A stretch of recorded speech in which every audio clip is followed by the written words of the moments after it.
Vamos a continuar en oración, hermanos, en lo que empezamos nuestro estudio. Señor, papá, venimos a ti y estamos tan agradecidos, Señor, que podemos estar aquí, Señor, y de verdad alabarte con todo nuestro corazón. De verdad estar en este lugar en tu presencia, Señor, sabiendo que tú nos traes un gozo y una satisfacción aparte de nuestras circunstancias, Señor. Muchas gracias, Señor, que sabemos hoy que estamos libres en Cristo, que hoy tenemos una nueva vida si te hemos recibido por fe, Señor. Y hoy en lo que seguimos en nuestro estudio, mi Dios, te pido que nos abras el corazón a cada uno de nosotros aquí, Señor. Te pido que remuevas todas las distracciones de la semana, Señor. Te pido que nos concedas una mente enfocada, Señor, en tu sagrada palabra, Señor. Que podamos recibir la palabra de Dios, que podamos entender la aplicación en nuestra vida. Señor, te pido, papá, que me concedas a mí las palabras para honrarte, Señor. Que tu palabra sea fácil de entender y que cada persona en este cuarto sea cambiado hoy a través de tu palabra y a través de tu Espíritu Santo, todo para tu honra y tu gloria, en el nombre de Jesús, amén. Vamos a saludarnos, hermanos, antes de sentarnos, por favor.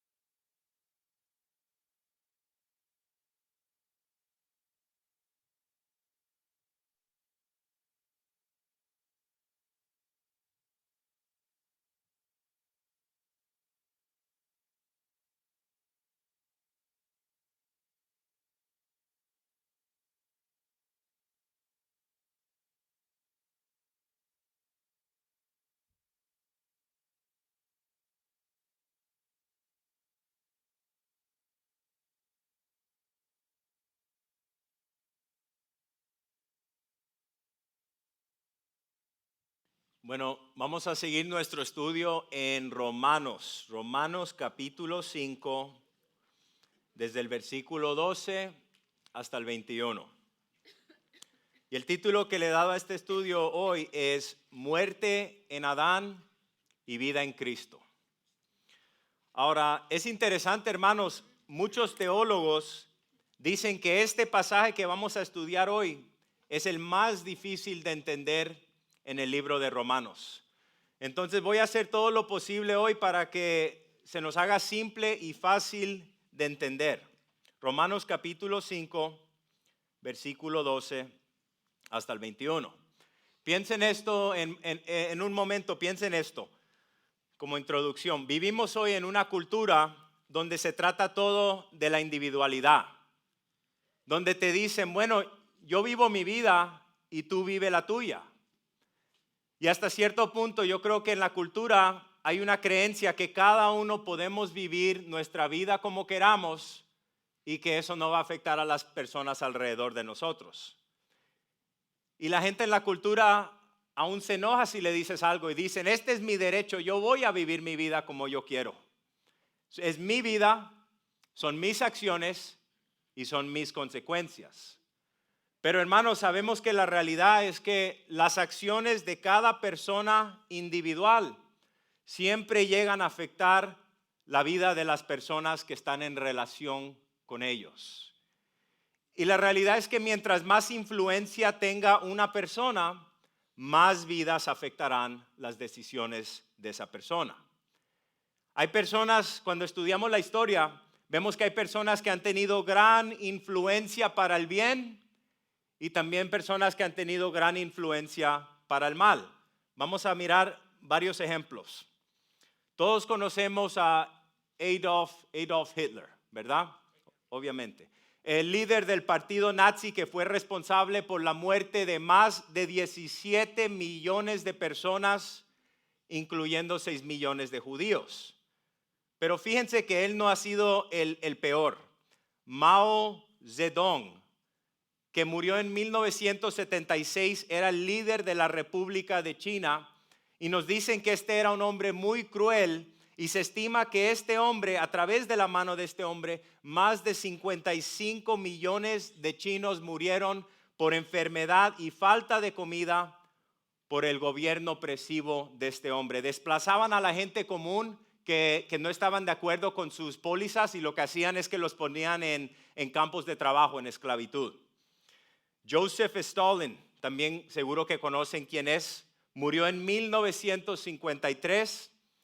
Nos dice la historia, es estimado que más de 40 millones de personas muertos por los crímenes similares a lo de Hitler, limpieza étnica, campos de esclavitud.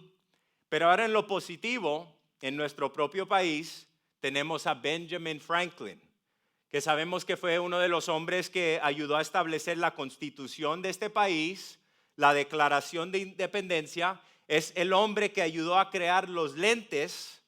Es el hombre que creó el correo de los Estados Unidos y también él ayudó a descubrir la electricidad. ¿Se imaginan dónde estaríamos hoy en día sin electricidad? Thomas Edison, ¿sí conocen a Thomas Edison? Thomas Edison dicen que quizás es el inventor más famoso que ha habido. Él inventó el bombillo que nos trae luz, la cámara, el telégrafo, transmisión de electricidad, y también él descubrió la capacidad de grabar sonido. Entonces, para darles esos ejemplos, vemos que las decisiones de una sola persona pueden traer consecuencia o pueden derramar bendiciones a la multitud. Y quizás se han preguntado, ¿cómo es posible que Dios salve a los pecadores en la persona de Jesucristo? ¿Cómo es posible? Pues entendemos todos que de alguna manera Cristo tomó nuestro lugar en la cruz, pero ¿cómo es que fue posible tal sustitución? En esta sección vamos a ver la respuesta. Y noten que la idea clave en esta sección es nuestra identificación primero con Adán y después con Cristo. Acuérdense de esto, hermanos.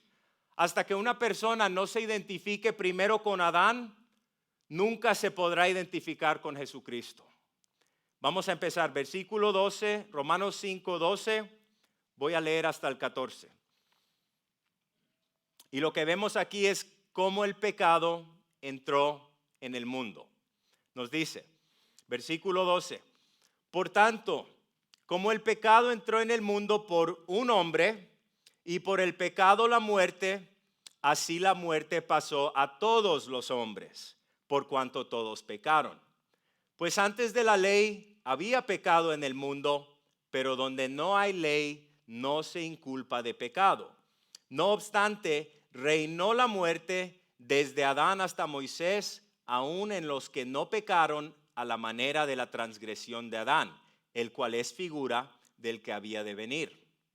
Vamos a empezar en el versículo 12. Dice otra vez que el pecado entró en el mundo por un hombre. Muchos de nosotros nos criamos en la escuela secular. ¿Cuántos de ustedes fueron a una escuela secular? Creo que la mayoría de nosotros, ¿no? Y honestamente vivimos la mayor parte de nuestra vida saturados en la sabiduría del mundo. Y para nosotros que no fuimos a una escuela cristiana, nos enseñaron la evolución. Nos enseñaron que el hombre vino del mono, pero que primero empezamos como una bacteria. Y la realidad, hermanos, es que no puedes creer tanto la enseñanza secular como el relato bíblico. Tienes que escoger. Y la realidad es que aún como cristianos, para muchos de nosotros nos lleva tiempo desaprender esas ideologías y llegar al verdadero conocimiento que se encuentra en el relato de Dios sobre la creación. Y yo sé porque he tenido conversaciones con personas que son muy educadas en el mundo secular, muy inteligentes, y lo que pasa es que a veces luchamos y tratamos de mezclar lo que yo aprendí en la escuela, lo que me enseñó el profesor, con lo que estoy leyendo en mi Biblia. Y lo que pasa es que eso se vuelve una piedra de tropiezo en nuestra fe, porque sabemos que nuestra vida como cristianos no está edificada sobre la enseñanza y la sabiduría de hombres que no son salvos, que no conocen al Señor y que rechazan la verdad de la palabra de Dios. Nosotros que conocemos al Señor entendemos que este libro, la Biblia, es el filtro para todo lo que recibimos, sea en la institución de la escuela, sea en la universidad. Lo que hace el cristiano, en vez de tratar de filtrar la Biblia a través de otras doctrinas, filtran otras doctrinas a través de la Biblia. Y hacemos eso, ¿por qué, hermanos? Porque siempre lo decimos, porque la palabra de Dios es la única que es 100% inspirada por Dios. Y la palabra de Dios nos enseña la Biblia que esta es la autoridad para toda decisión que hacemos en nuestra vida.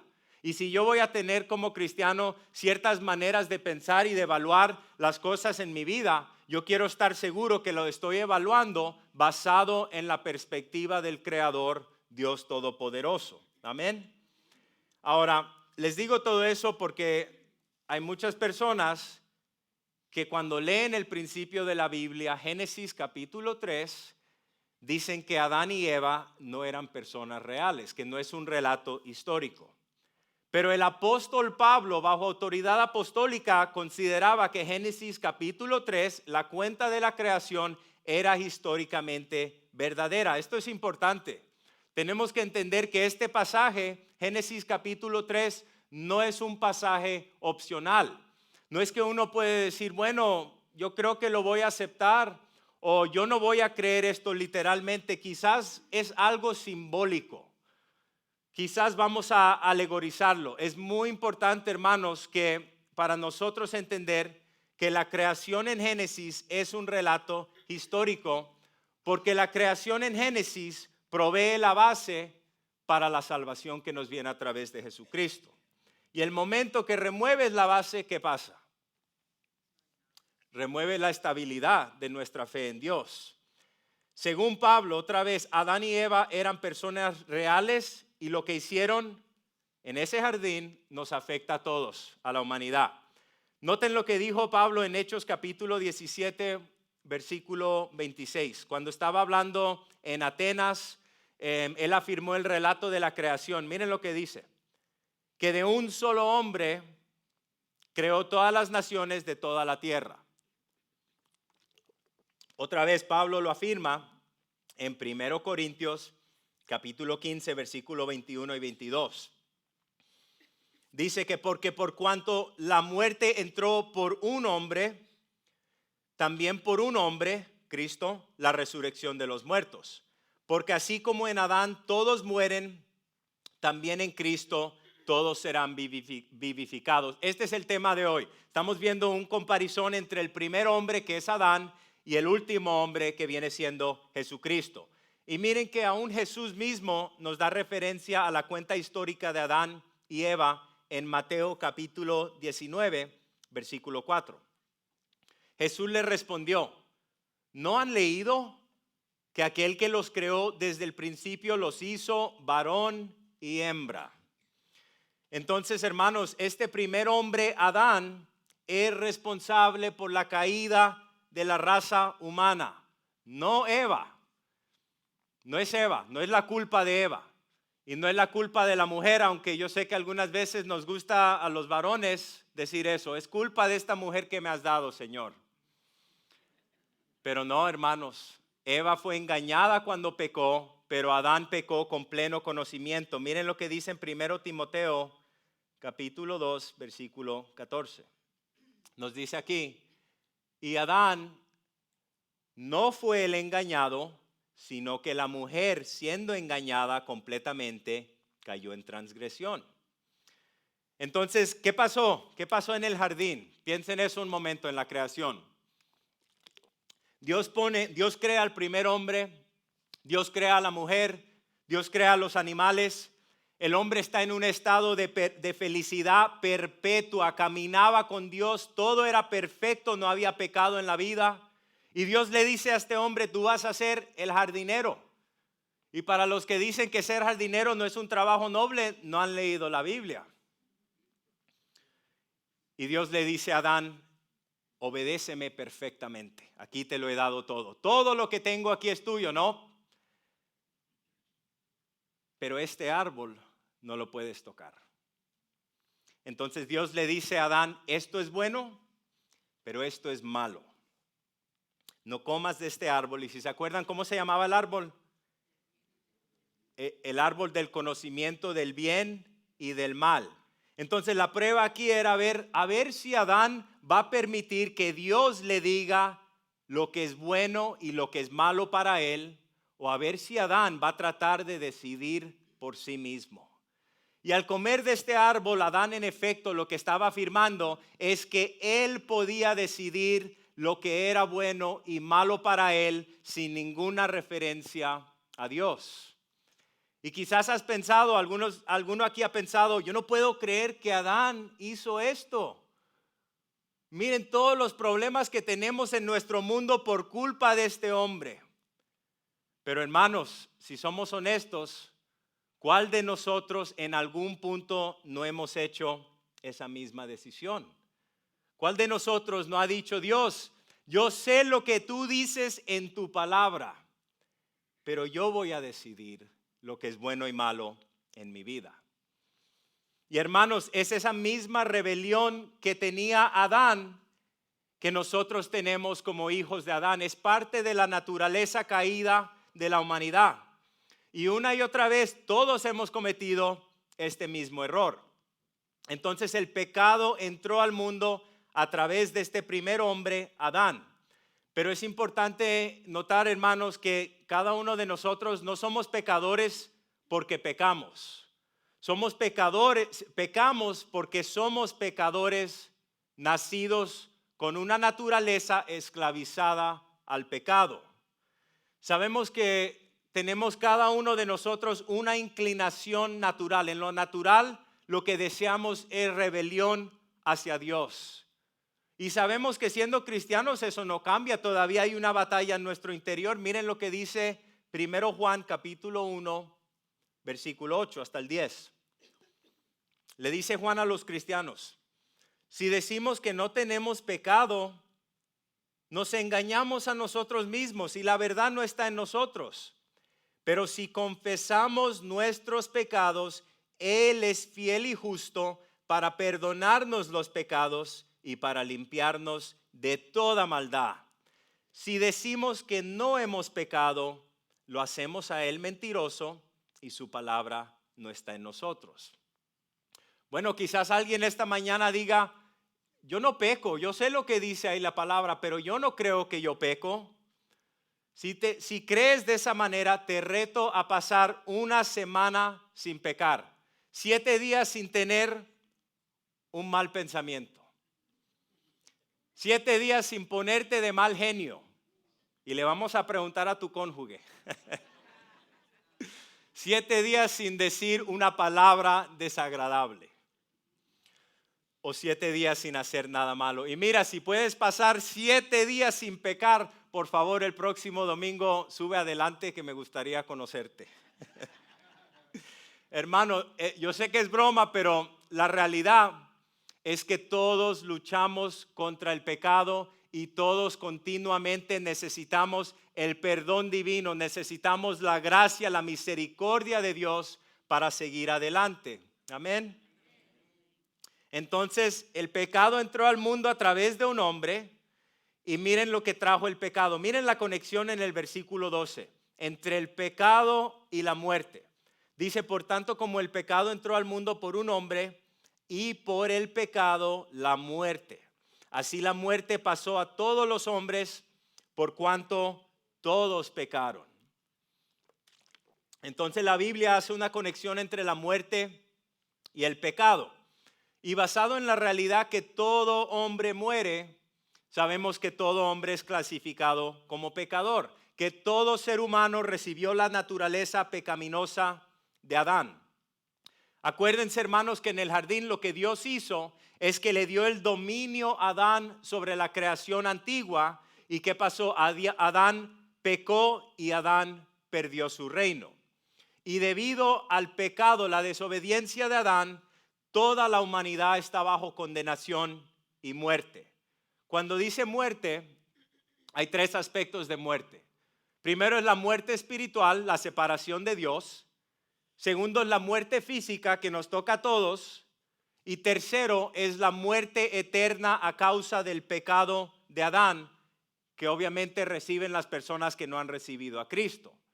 Y la razón por que nosotros esta mañana nos estamos muriendo físicamente y la razón por que todo el mundo habría sido condenado eternamente es por la falla de Adán.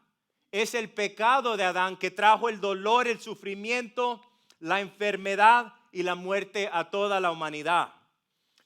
Ahora, en este aspecto también hay algo que los teólogos llaman teología federal. Y esta es la idea que Adán y Jesús son dos representantes de la raza humana. Y en este tipo de teología, Adán y Jesús a veces los llamamos las cabezas federales. Si piensan un momento en nuestro gobierno federal, los representantes son elegidos y los representantes hablan por las personas que representan. Entonces Adán habla por aquellos a quien representa, la humanidad, toda la humanidad.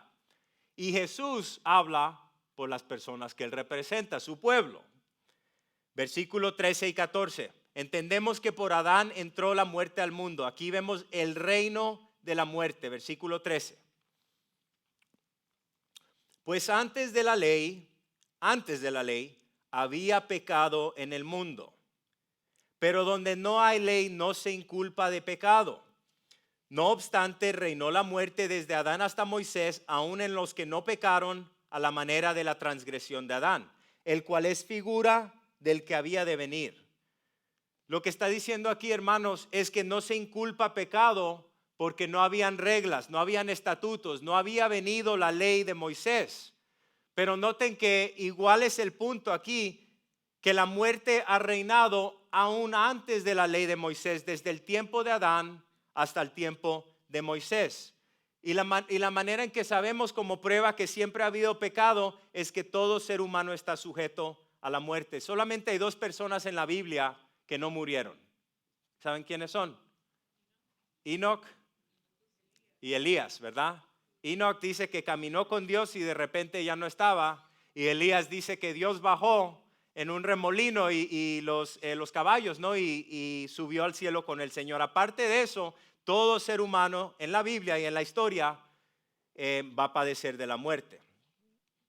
Entonces, miren lo que dice en el versículo 15 hasta el 17. Aquí vamos a ver, voy a leer esto lentamente porque aquí estamos viendo ahora el otro aspecto. Vimos primero la muerte que viene a través del primer pecado, que viene a través de Adán, pero aquí vamos a ver el don de la vida que viene a través de Jesucristo. Nos dice en el versículo 15, pero el don no fue como la transgresión, porque si por la transgresión de aquel, Adán, murieron los muchos, dice, abundaron mucho más para los muchos la gracia y el don de Dios por la gracia de un hombre, Jesucristo. Versículo 16. Y con el don no sucede como en el caso de aquel uno que pecó. Porque ciertamente el juicio vino a causa de un solo pecado para condenación. Pero el don vino a causa de muchas transgresiones para justificación. Versículo 17.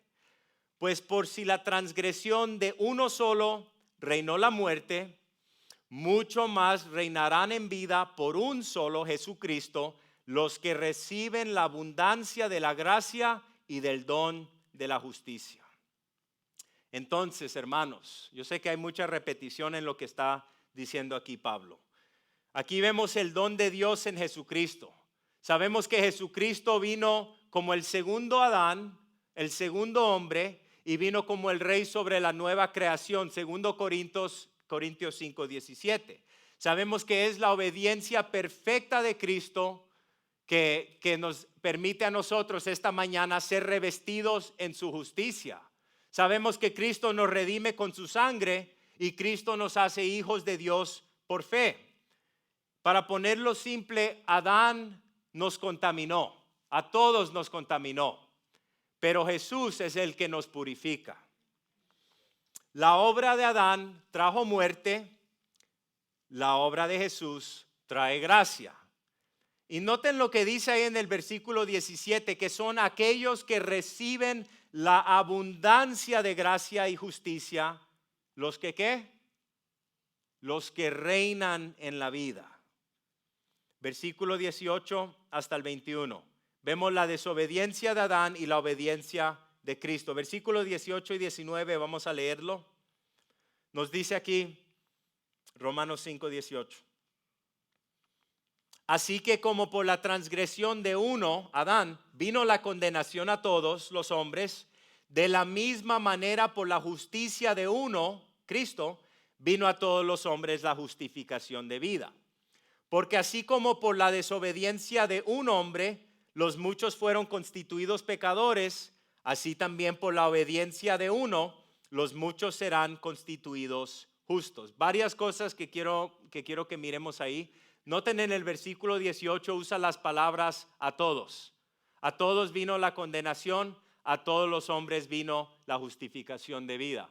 Esta es la escritura, una de las escrituras que usan una iglesia que se llama la Iglesia Universal, que enseñan una doctrina falsa, que enseñan que Cristo ha proveído escape de la ira de Dios para todo ser humano, que ningún ser humano va a experimentar la ira de Dios.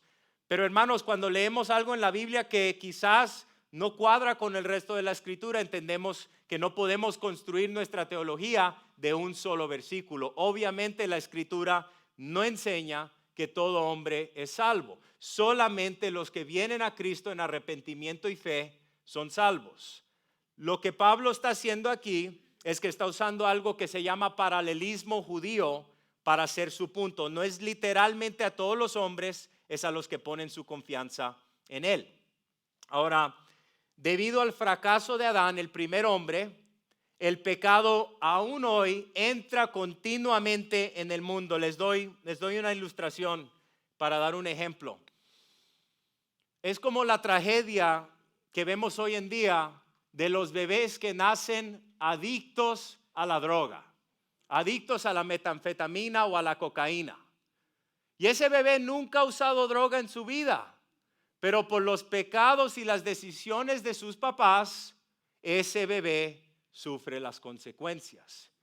Y en la misma manera, hermanos, el mundo entero sufre las consecuencias por el pecado de Adán y el mundo entero continúa pecando por culpa de Adán. Miren lo que dice en 1 Corintios 15:47. Nos dice que el primer hombre, Adán, es de la tierra, terrenal. El segundo hombre, Cristo, es del cielo. Entonces las buenas noticias son, aunque el primer hombre nos falló a todos, hay otro hombre que no nos ha fallado y nunca nos fallará.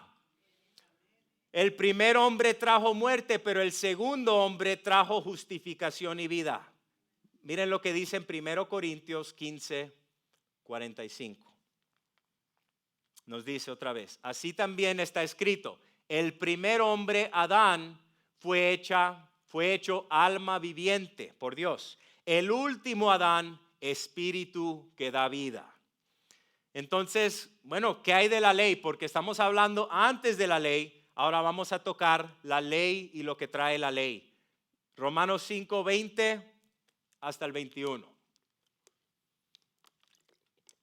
Nos dice la escritura, pero la ley de Moisés, se introdujo para que el pecado abundase.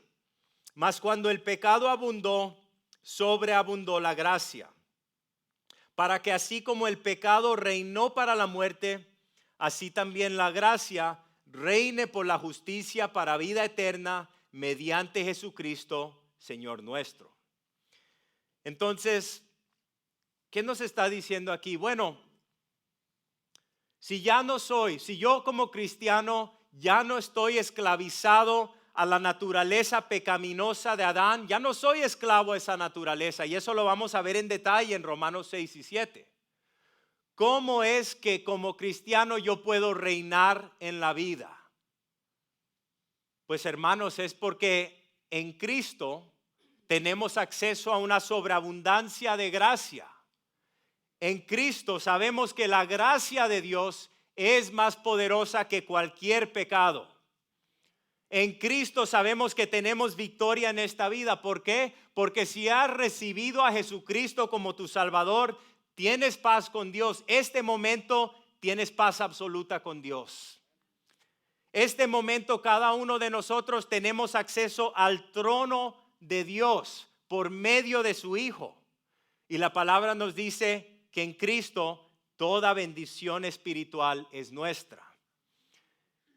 Y entendemos que como cristianos, hermanos, ustedes pueden afirmar que donde antes había muerte y solamente sufrimiento y dolor, ahora podemos testificar que Dios nos ha dado una vida nueva. Y obviamente esa vida nueva no significa que es una vida libre de problemas. Sabemos eso. Pero esta vida nueva que Dios nos ha dado es una vida de abundancia en su presencia. Es una vida victoriosa donde podemos atravesar todas las dificultades de nuestra vida hasta que lo veamos cara a cara. Amén. Ahora, en respecto a la ley de Dios, la Escritura nos dice que la ley de Dios es un espejo para mostrarnos lo feo que somos por dentro.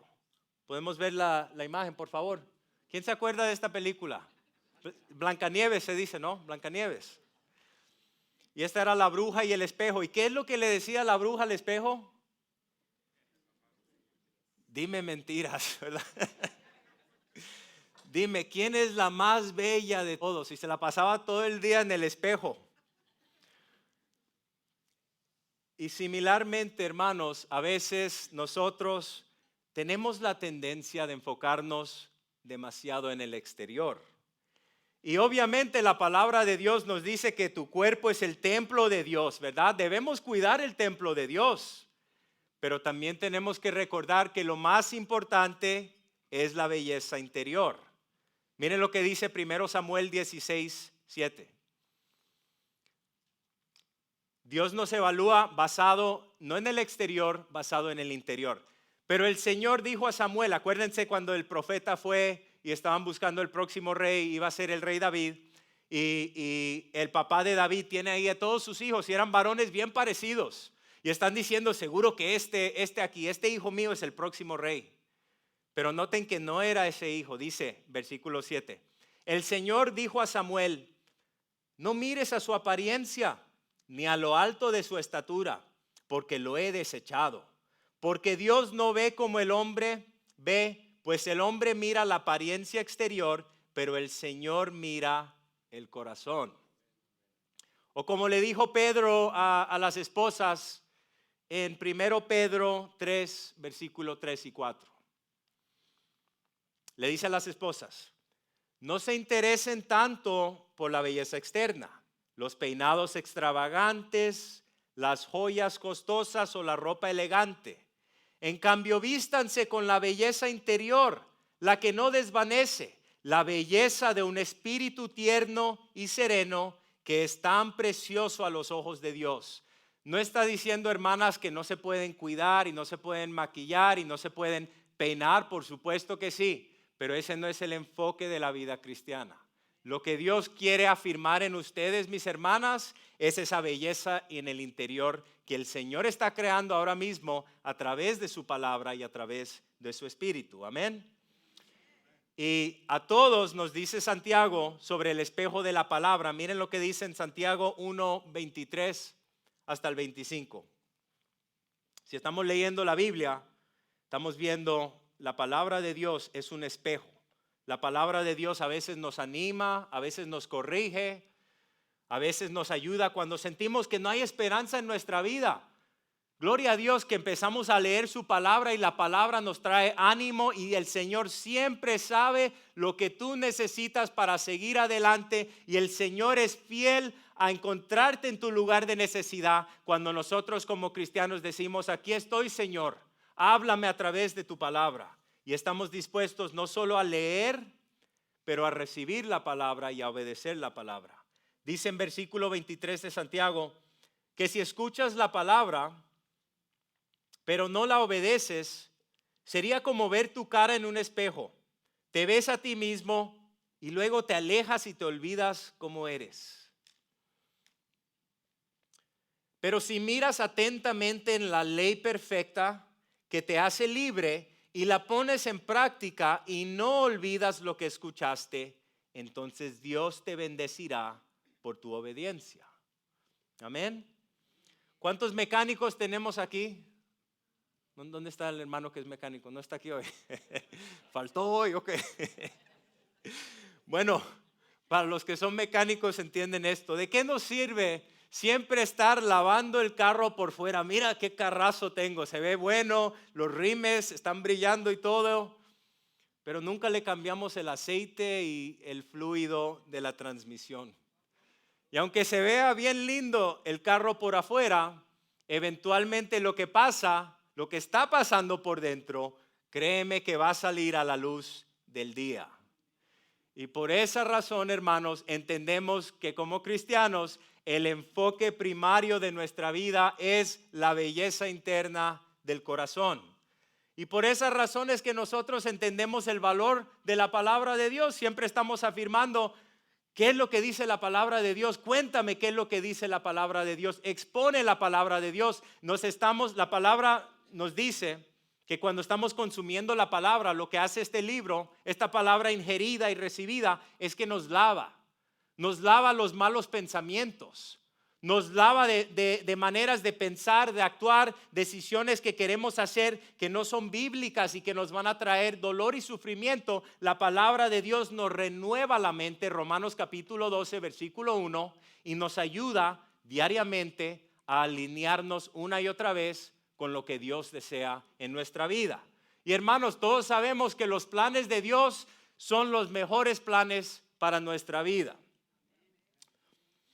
Y lo que pasa es que como estudiantes de este libro, mientras más aprendemos nosotros, porque no es solamente aquí que estudiamos la Biblia, cada uno de nosotros tenemos tiempos de devoción durante la semana donde abrimos este libro y decimos, Señor, quiero que me enseñes la condición de mi corazón. Señor, si hay pecado en mi vida, quiero que me enseñes, Señor, y me concedas arrepentimiento. El Señor no te condena, el Señor no me condena a mí. El Señor viene con brazos abiertos cuando venimos con humildad y honestidad. El Señor derrama gracia sobre nuestra vida. El Señor es misericordioso sobre nosotros cuando venimos en sinceridad y decimos, aquí estoy, Señor, instrúyeme, edifícame, quiero crecer y madurar en mi fe, quiero ser el hombre o la hembra que tú me has creado para ser, Señor. Y mientras más aprendemos, fíjense, mientras más leemos esta Biblia, no es que de repente ya somos perfectos. Ya he leído la Biblia por 10 años y mira qué perfecto soy. Mira mi vida como no tengo ningún pecado. No, mientras más lees esta Biblia, más cuenta te das que eres pecador. Más cuenta te das que has caído corta de la gloria de Dios. ¿Se acuerdan de Isaías el profeta en Isaías capítulo 6? Si hay un hombre santo, Isaías era un hombre santo. ¿Y qué es lo que pasó cuando Isaías estaba en la presencia de Dios? ¿Verdad? Miserable, ¿quién soy yo? Y el Señor, ¿qué hizo? Mandó al ángel y lo limpió de sus pecados. Y es lo mismo que hace el Señor cuando entras en la luz de la presencia de Dios. Dios te enseña tu condición espiritual. Por eso dice Jesús en los evangelios, bendecido el que es bancarrota en espíritu. ¿Qué significa? Bendecidos somos como cristianos cuando entendemos que no hay nada bueno que mora en nosotros en nuestra humanidad natural. Bendecidos somos en nuestra relación con Dios y con otras personas cuando venimos a Dios entendiendo que en Adán todos hemos pecado, todos hemos muerto, nuestra vida no produce nada que agrada a Dios y no le decimos, mira aquí estoy Dios. Tú me escogiste a mí, úsame porque yo tengo estos dones. No, venimos a Dios y te das cuenta que eres una vasija rota. Te das cuenta que no tienes absolutamente nada que ofrecerle a Dios y quizás tienes dones, pero Dios te bendice cuando vienes y dices, Señor, me rindo completamente a ti.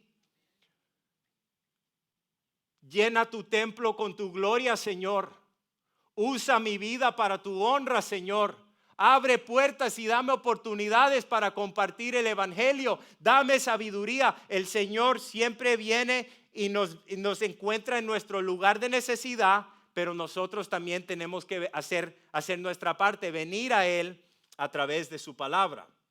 Entonces, otra vez, mientras más aprendemos de la Biblia, más nos damos cuenta que somos pecadores.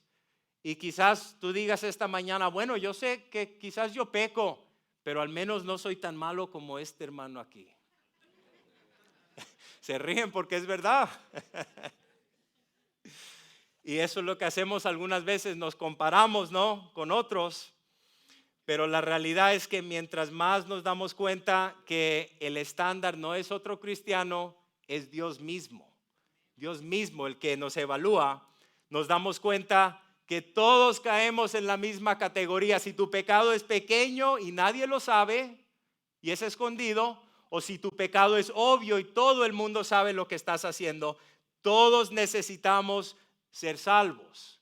Todos necesitamos la gracia, la justicia y la misericordia de Dios. Y es a través de ese tipo de corazón que entiende eso, que recibimos esa vida abundante del Señor. Y hermanos, es en ese lugar donde nosotros como cristianos empezamos a reflejar que la belleza de Cristo en nuestro interior. Es en ese lugar cuando nos damos cuenta como cristianos que aparte de una conexión viviente con Cristo, no tenemos nada bueno que ofrecer. Y es en ese lugar donde nos rendimos al Señor, que ahora las cosas que hacemos por el Señor no simplemente estamos obrando por Dios, por supuesto que debemos obrar por Dios, pero hacemos nuestras obras con un corazón de adoración a Dios. Una gran diferencia, hermanos.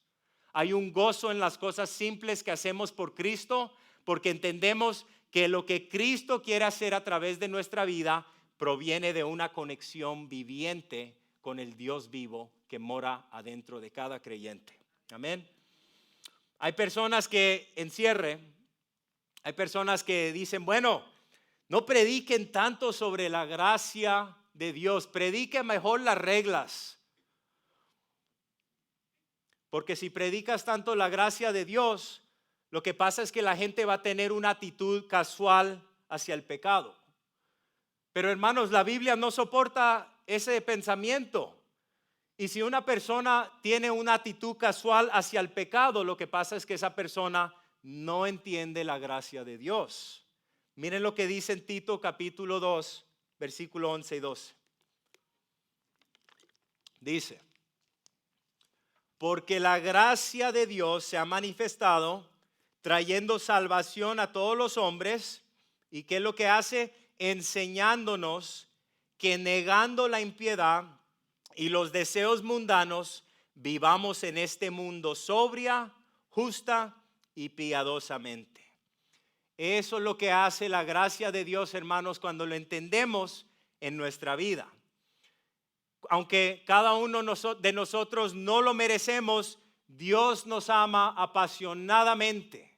Apasionadamente el Señor te ama esta mañana, aún con todas tus fallas y todos tus problemas, si lo has recibido como tu Salvador. Y cuanto más entendemos como cristianos que somos perdonados a través de Cristo, que somos una nueva creación, que Cristo nos escogió, que lo recibimos y que Cristo está obrando en nuestra vida, y lo que Cristo desea en nuestra vida es un diario rendirnos a Él. Y entendemos que no tenemos que ganarnos el amor de Dios. Es importante entender eso, hermanos. Y una y otra vez el Señor nos tiene que recordar eso. Más libertad podemos tener en esta vida. Y más obediencia vamos a ver a la palabra de Dios. Mientras más gracia recibimos, más obediencia vemos a la palabra de Dios, más gozo en nuestro diario vivir como cristianos y, muy importante, más compasión hacia los demás. La marca de que la gracia de Dios está fluyendo en mi vida y en tu vida es un corazón de compasión. Cuando no estamos permitiendo que Dios derrame su gracia en nuestra vida, porque muchas razones porque hacemos eso, lo que pasa es que empezamos a juzgar a la otra gente. Empezamos a compararnos con otros y siempre lo que estamos haciendo es apuntando el dedo. Pero cuando entendemos que es gracia y que todos la recibimos igual, no importa tu situación, tu condición, tu falla y tu pecado, todos recibimos la gracia igual de Dios. Lo que pasa es que Dios produce en nosotros un corazón tierno y compasivo hacia otros. Acuérdense que cuando Jesús miraba a las multitudes, la palabra nos dice que Jesús los miraba y ¿qué? Tenía compasión. Jesús no los condenaba, Jesús tenía compasión hacia ellos. Y cuando finalmente en cierre empezamos a entender que por un hombre nos llegó la muerte a todos y que por el segundo hombre nos llegó la justificación y la gracia, lo que hacemos es que paramos de luchar tanto para compararnos con otros y para tratar de demostrar que yo soy mejor que este otro hermano. Y a la misma vez también paramos de vivir nuestra vida siempre sintiéndonos mal si otra persona es más espiritual que tú. Porque el Señor nos dice en su palabra que lo que el Señor ha comenzado en ti, el Señor lo va a completar en el día que tú lo veas cara a cara. Es un proceso y Dios está obrando en la vida de cada uno de nosotros. ¿Y qué es lo que requiere Dios? No es más reglas, es más rendirse al Señor diariamente, hermanos. El enfoque de nuestra vida cristiana, ¿cómo reinamos en victoria? El enfoque de nuestra vida cristiana no eres tú. Tú no eres el enfoque de la vida cristiana. El enfoque de la vida cristiana siempre será Jesucristo. Y cuando el enfoque de nuestra vida cristiana es Jesucristo, vivimos una vida victoriosa. La salvación y la nueva vida que tenemos en Cristo, hermanos, no se basa en nuestro conocimiento profundo de la Biblia. Por supuesto que eso es bueno, tener un conocimiento, por eso estudiamos. Pero no se basa en eso. Y tampoco se basa en el hecho que quizás eres una persona que siempre anda en oración. Gloria a Dios si eres una guerrera o un guerrero en oración. No se basa la salvación y la nueva vida en que siempre estás buscando maneras, oportunidades para servir al pueblo de Dios. Todo eso es bueno y lo debemos hacer. La nueva vida en Cristo solo se basa en una cosa: la gracia y la bondad de Dios al enviar un hombre, el último Adán, Jesucristo. Y si Cristo hoy es nuestro representante, esta verdad nos aplica a todos nosotros. Me encanta esta escritura en cierre, 2 Corintios 5:17. Miren lo que dice aquí. Esta es la escritura que nos memorizamos en el programa cuando el Señor me liberó a mí de mi adicción. 2 Corintios 5:17.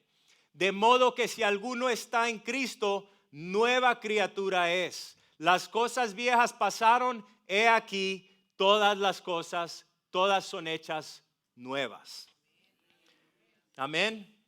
Amén, hermanos. Vamos a cerrar en oración y una última alabanza.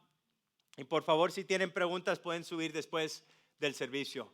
Señor, esta mañana te damos gracias por esta verdad, Señor, en este estudio, entendiendo, Señor, que es a través de Adán, aunque no teníamos la ley, el mundo no tenía la ley, pero todo el mundo estaba en pecado, aún ante la ley, Señor, por el pecado de Adán. Y estamos tan agradecidos, Señor, que hoy tú nos has dado libertad en Cristo, que hoy no estamos condenados a la eternidad a ser separados de ti.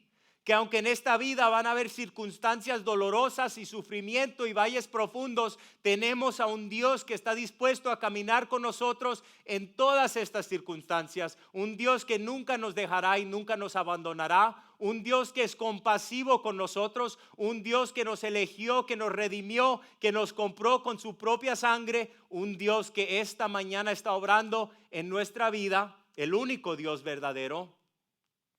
Y te damos gracias, Señor, porque tú eres el que está obrando en nosotros esta mañana. Y esta mañana, Señor, te pedimos ahora mismo, Señor, que nos unjas con tu presencia esta semana, Señor.